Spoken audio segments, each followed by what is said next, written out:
Bonjour à tous et bienvenue dans l'épisode 7 de la série Philatélie Titan pour tout savoir sur les timbres. Aujourd'hui, j'aimerais juste présenter 4 timbres qui sont très célèbres parce qu'ils ont des histoires relativement spectaculaires. L'un d'eux est le timbre le plus cher du monde. Donc le premier, c'est celui que vous avez devant votre écran. Non, vous ne l'avez pas parce que j'ai un appareil photo vétuste. Bon, et il s'appelle le 10 centimes bistre présidence, à l'effigie de Louis-Napoléon Bonaparte. Pourtant, il a une légende républicaine. Et quand il a été émis, pourtant, Louis-Napoléon Bonaparte, il a été devenu empereur Napoléon III. Et donc la France est un empire. Donc un an plus tard, ils ont émis un autre 10 centimes bistre, écrit par République française, mais Empire français. Donc ce timbre n'aura servi à rien, donc il est extrêmement rare, il a été retiré de la circulation. On l'a émis pour rien, le pauvre. Et donc, en fait, il vaut juste un 45 000 € neuf. Donc c'est quand même pas mal. Voilà. Le second. J'ai nul cet appareil photo. Donc, septembre 1870, Paris est assiégé par les Prussiens. L'Empire renversé, vive la République, quoi. La monnaie de Paris imprime de nouveaux timbres avec les plans CRS de 1848. Mais la capitale, bloquée, ne peut plus approvisionner l'ensemble de la France. On installe un atelier de fabrication à Bordeaux où le gouvernement s'est replié. Deux graveurs sur pierre, qui s'appellent Dambourguez-Zillon, créent les 20 centimes bleus à l'effigie de CRS qui sont expédiés à tous les bureaux de la France libre, qui ne sont pas dentelés parce qu'il n'y a pas de matériel, donc les Français et les postiers vont retourner à leurs ciseaux. Donc le timbre qui a été émis par Dambourguez est le plus rare. Il a quand même une très grosse cote de 27 000 €, donc on ne se moque pas de lui non plus.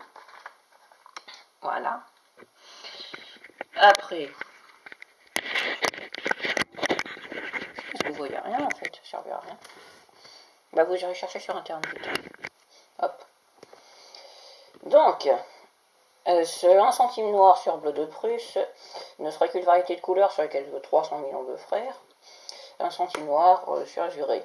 Une étrange couleur qui est due probablement à un mélange des encres dans l'atelier de la rue de Hauteville à Paris au moment juillet 1880 où le traité entre l'État et la Banque de France pour la fabrication des timbres prenant fin, l'État rachète le matériel, l'administration des postes fabrique ses timbres.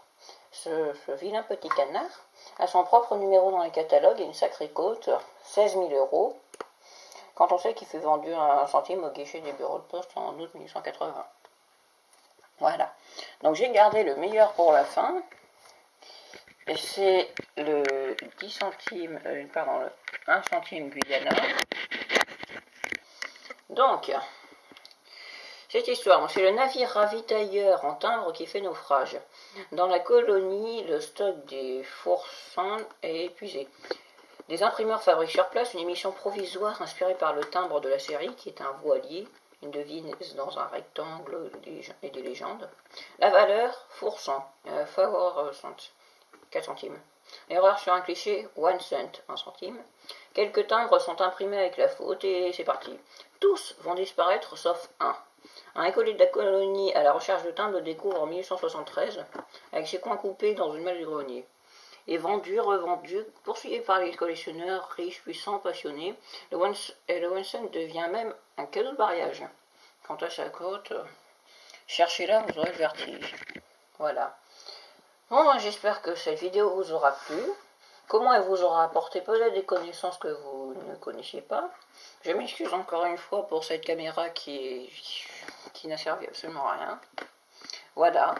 Donc vous pouvez toujours vous abonner, laisser du pouce vert, etc.